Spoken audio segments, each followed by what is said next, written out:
Clark, Present. Dutra, Here. Montesino, Here.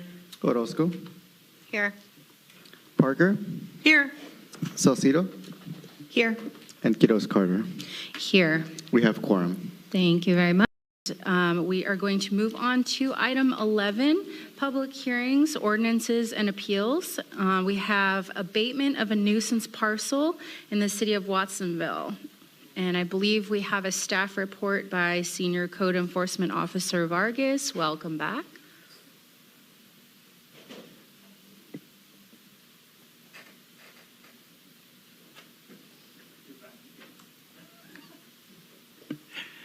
Good evening, Mayor, Council Member, City Manager, Ruben Vargas, Code Enforcement Officer. Today, the item that we have here before you is a public hearing to hear any party objections to the proposed abatement of a nuisance property that's located within our city limits. The property does not have an actual physical address. It's a vacant lot with the APN 014020101. In this slide here, you can see Safeway at the bottom with the white roof covering. The red line is the actual county city line. It's the division. Anything to the right of that red line is under the Santa Cruz County jurisdiction. Anything to the left of that is City of Watsonville city limits. Here is an aerial view of the property. It's a portion of the property. This photo was taken from a helicopter, so we're not able to get the full panoramic side of it. But as you can see, there's some encampments in there already. There's a vacant lot within District 3.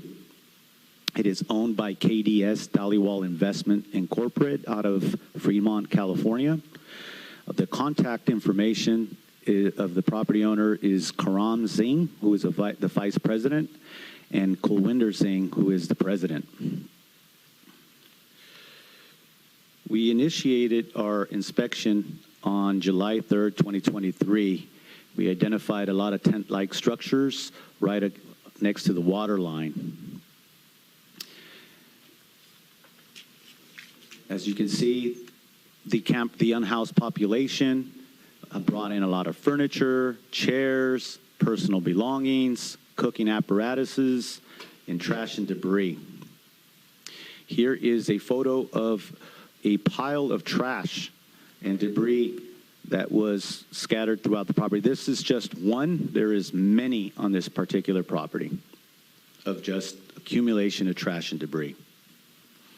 Here's some more photos of others. As you can see, this one had the photo on the left-hand side, has some steps and stairs leading to this encampment. They had a lot of personal belongings. They had their fence. On the right is just, they have their gates. They actually started to develop this particular property. They are also, the unhoused population are bathing and washing their clothes in the Corralitos Creek, which more than likely are contaminating our areas. We don't know what they have on their clothing, and they drag it into the creek. There's also drug paraphernalia that was actually identified throughout our inspection. Used needles were scattered throughout. This is just one picture that we had. There's other pictures that we have that have just needles floating around. The scary part is these are up on the hill close. They're probably still about 100 feet away from Airport Boulevard from the sidewalk, but anybody can walk up, kids, if teenage kids, anybody can come up and get these needles, or they're accessible to them. And just in case we were thinking that those needles were used for medicinal purposes, they may be, but here's some other proof. There's some Narcan, so definitely some of these needles were being used for drug purposes. Now, here is the ongoing construction of new buildings are being erected right on the water line. And it's basically this particular property, as you see, it's at least maybe 12 by 12. It's got a window. It's framed for a window. Not sure where they got the materials, but I'm hoping they were donated and not taken. The real estate near the water line is almost non-existent. There's so many encampments out throughout this area, which leads to the campsites coming up on top of the hillside here on Airport. Now they're visible from Airport. These two encampment areas are visible from Airport Boulevard. Here's another picture of a couple more encampments with tent-like structures and just trash and debris all over the place. As I stated before, the real estate on this side of the creek is almost non-existent. They started moving on to the other side of the creek, and they are excavating. They got some skills. I got to say, the unhoused population have some skills. They are building structures and underground little living areas. It's pretty amazing of what skill set they have. I'm thinking if some training and some mental health and potentially some other resources, they could probably be functioning members of society. So what have we done? Well, we've initiated the case. Well, let me backtrack a little bit. This particular property has had homeless encampments erected in the past. In 2021, we initiated a case after we received several complaints, and we worked with Kareem Singh, who is the vice president. We met with him along with our Public Works Department, Wetlands Watch.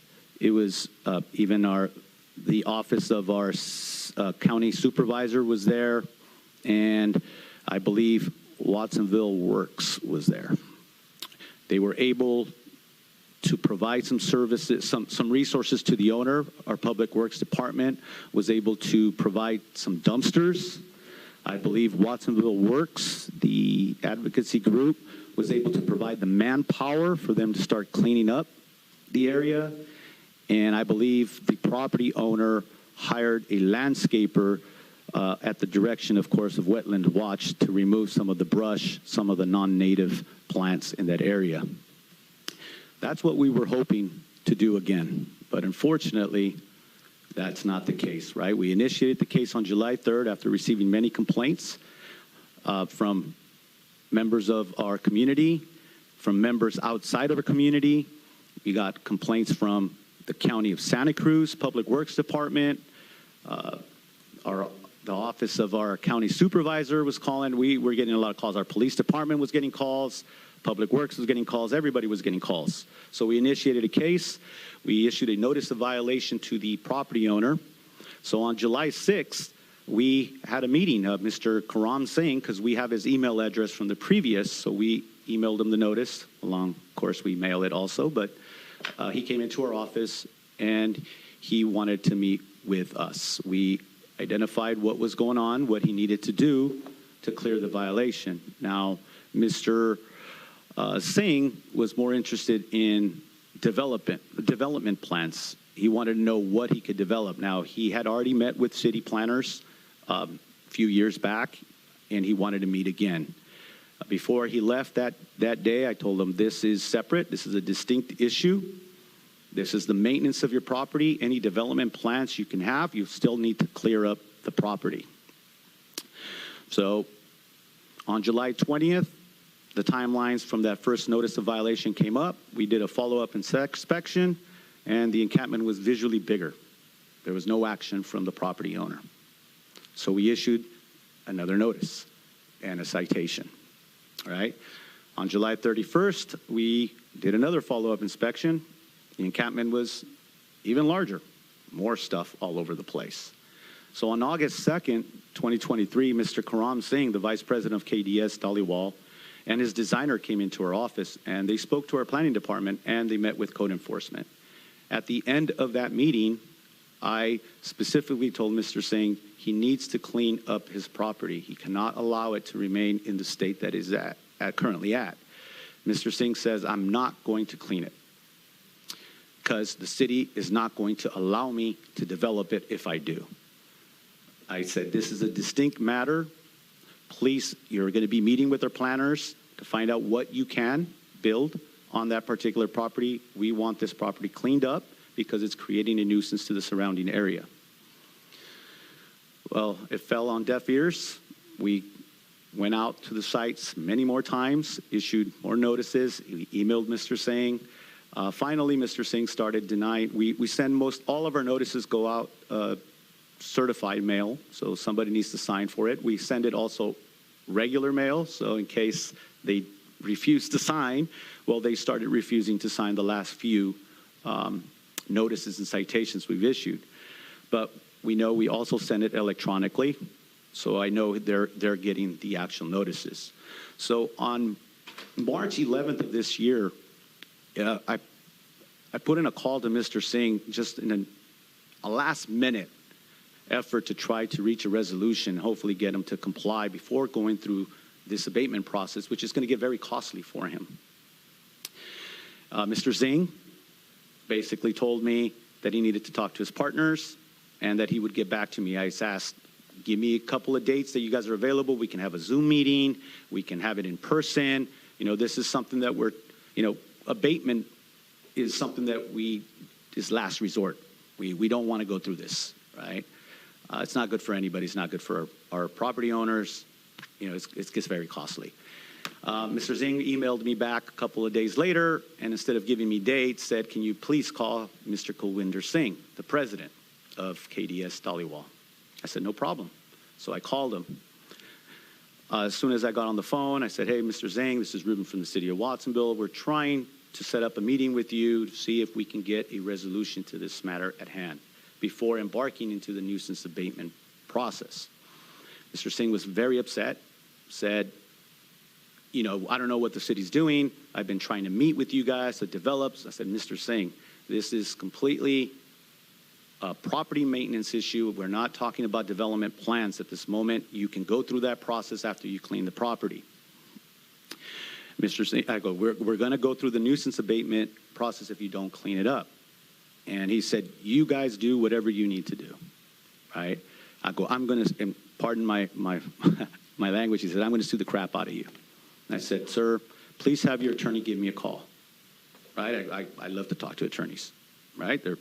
I go, we definitely can reach a resolution, but definitely we did not get a call from any attorney's office, and we are here at this state now. So at this time, due to the owner's failure to adhere to any of our requirements, we are requesting that the city council authorize and directs the building official to abate the nuisance at this vacant lot without delay. What that process would be is if you guys authorize us to abate it, we will go out to bid, get some bids, and award the bid to hopefully the lowest bid, but it depends on who can do it faster, right? And that basically concludes my presentation. I have a question. Thank you. My question was about the abatement process. So is the owner responsible for those fees? Do they have to pay us back, or what does that look like? Yes, once we accumulate, in addition to the citations that we've issued, once the bid comes in, we are going to calculate that plus all our enforcement staff time, and we will send them a bill. If it doesn't get paid, we will come back to council and add it to, in hopes of adding it to their property tax, to the property roll, the tax roll. Okay, thank you very much. Other questions, Councilmember Clark? Thank you, Mayor, and thank you again for a presentation, Ruben. I want to start with questions about the process. So we started this process officially within the city on July 3rd of 2023. This problem existed for many years prior to that. So why did it take the city so long? Was it because we received phone calls from the county that, you know, kind of made this more of a hot button issue? Because I know community members were calling and complaining about this all the time. So why did it start a little over a year ago, or less than a year ago? Nobody called our office before. Maybe they called us a couple of weeks before maybe a week before July 3rd. Now, we did get calls 2 years prior in 2021, and we acted on that. Now, I'm not sure if they called yourself or they called another department, but the bottom line is once we get a call, and it could be a member of our community, it could be somebody from the county. As long as we get a call, we do act on it. Okay. So maybe I'm confusing 2021 with 2023 because in my mind, it just ran concurrently, right? Like it's kind of how I've always seen it. So what happened in 2021 then? So they cleaned it up, Okay. right? We donated some dumpsters. Watsonville Works donated their manpower. And then did the landscaping. And then he did landscaping. Now, as it's very common with all our homeless or unhoused camps, it immediately comes back. comes right back. Yeah. Yeah. So Okay. yes, we closed our case. We went out there. We identified that the property was completely clear. Maybe a couple of days later, maybe they started coming back. Okay. It is open. It is not fenced off. It's not secured. Even if they do put up a fence, I doubt that they'll keep people out. But, if that's something that we'll have to think about to see if about maybe putting a deterrent out there somewhere. That's something that we'll sit back and think about what options we have. Okay, so since July 3rd to today, is there any sort of process or anything in writing, a code or anything like that, an ordinance, that states, you have X amount of time, or is it at your discretion? It is it's at our discretion. We do have some norms, and it all depends on the amount of stuff that we see. So, for instance, if we just saw one tent-like structure with a little bit of debris, we probably give the gentleman or the property owner, 5 days to comply. If we see the entire, I believe it's like over 2 acres is what that property is. It's full of it. Then, of course, we're going to give them more time. Now, in this particular case, all we want is for him the property owner to start working. We will always work with our property owners. But when there is no action on their behalf at the time that we give them a due date, let's say it's 30 days to clean up, if we see that they're working, we would definitely work with them and say, hey, it's going to take me longer to clear this place. We definitely work with them. But when they clearly tell us we're not cleaning it up because you're not letting me build here, it was basically the case why we started issuing citations at the time that they failed to comply. So, and do you have to issue X amount of citations before you can do the abatement process?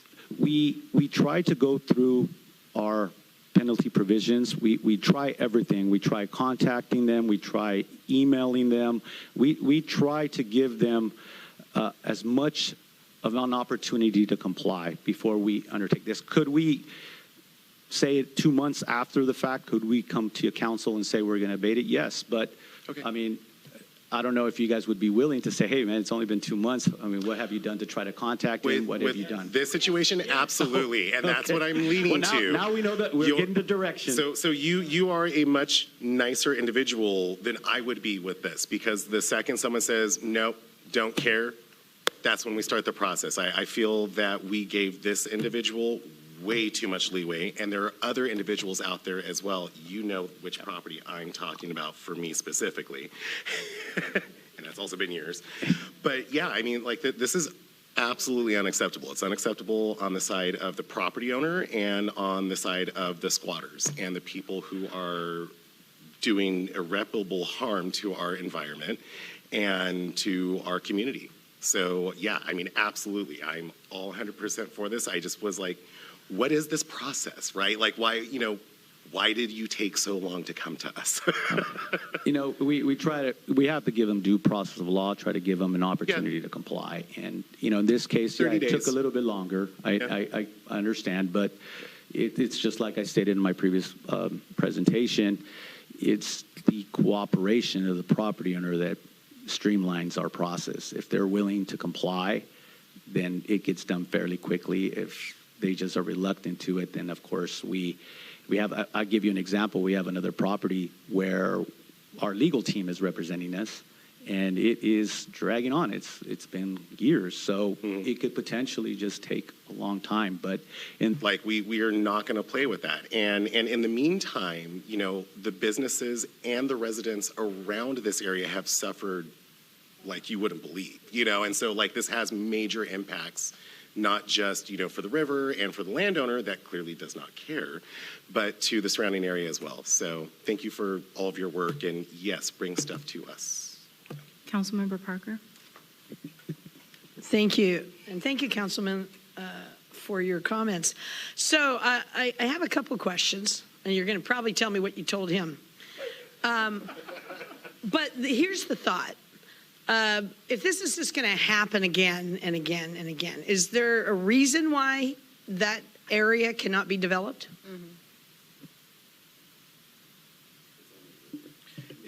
It can be developed. Okay, it can be developed. It's a legal lot in the city of Watsonville. It's got a zoning underlay to it. Is it an odd-shaped parcel? Yeah. Next to a rivershed? Yes. Is it easy to develop? No. Is it developable? Absolutely. Okay. So somebody can develop it. It's allowed to be developed. Okay.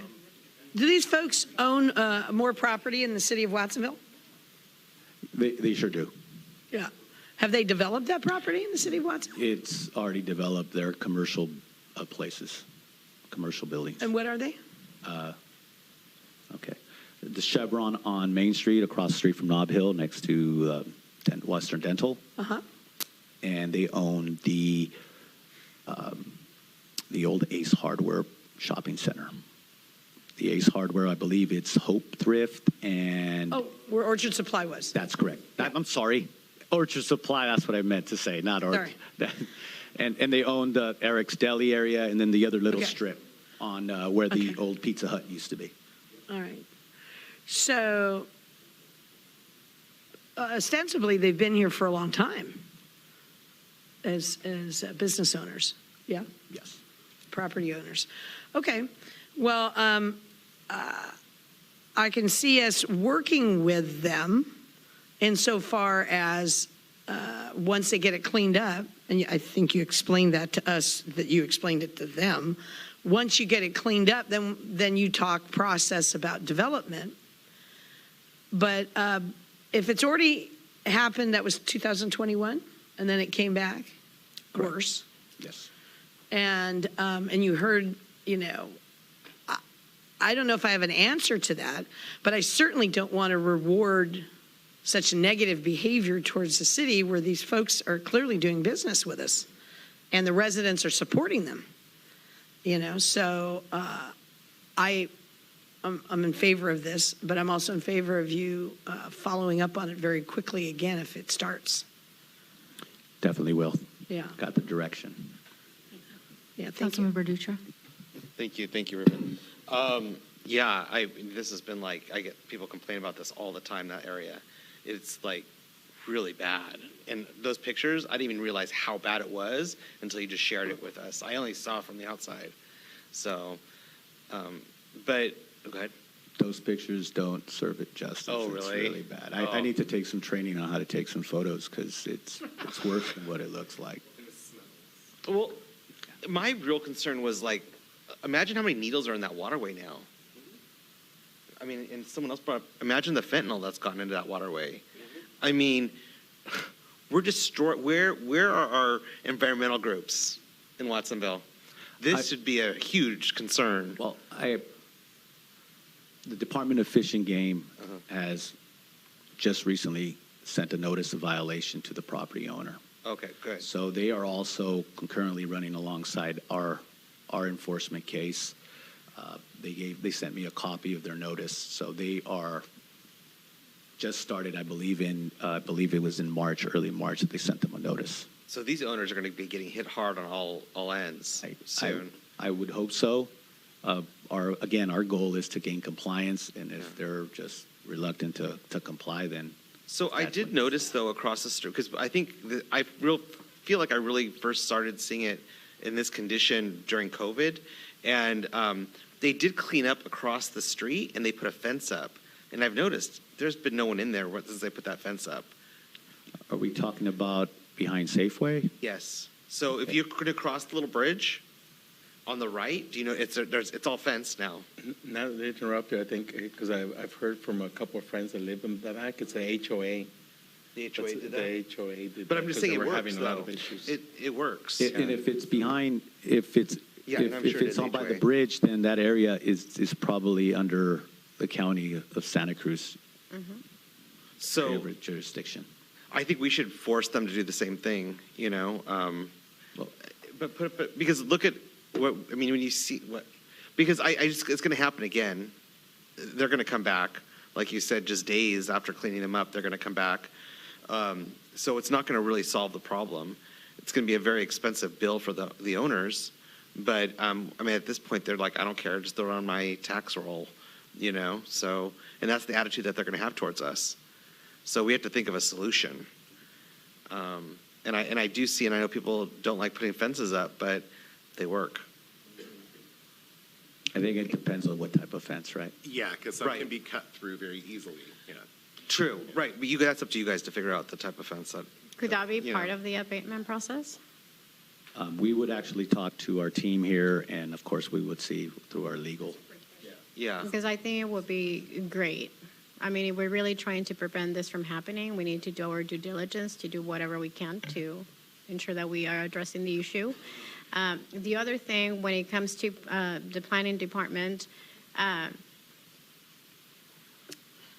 yeah, I just think that conversation needs to continue. No, I just think that conversation needs to continue, right? Just being a little more proactive and just saying, you know, what's the plan with this piece of land, right? We obviously can't force anyone to develop their land, but we need to make sure that it's safe and it's not, you know, a cause for safety concerns in that neighborhood. All right, any other questions from council? All right, would the public like to weigh in on this item? Now is the time to do so. Anyone from the public like to weigh in on this item?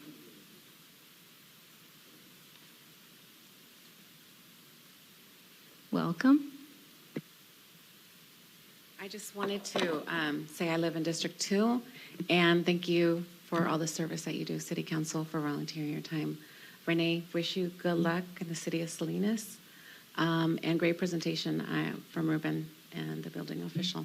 I would love to hear you support the recommendation that Ruben Vargas has, as it has created a nuisance in that area, and it's right directly as you leave the parking lot of Safeway. And so this area has been known to also, they start fires, right? The fire department has responded there. And so I hope you support code enforcement. Thank you. Thank you. Do we have anyone else from the public that would like to speak on this item? All right, seeing none, I'll bring it back to council for a motion. I'd like to make a motion to accept as staff has presented. We have a motion. I second. Second. We have a couple seconds. It's my district. Okay, I withdraw my second. All right. Okay, we have a motion and a second. Can we have a Yes. roll call vote, please? Actually, have any before more? I have just a comment. Can we modify this slightly to include the fencing suggestion? Is that legal? Can Can you let the team work on that? I mean, I think you heard it. It's going to come back to you actually with the cost and stuff per our process. Okay. Okay. Thank you. All right. It is. It's coming back. Can we have a roll call vote, please? Yes. Clark, Aye. Dutra, Aye. Montesino, Yes, next meeting. Orozco, Orozco? Okay. Orozco? Aye. Parker, Yes, next meeting. Salcido, and Quiroz Carter. Aye. The motion carries. Thank you very much.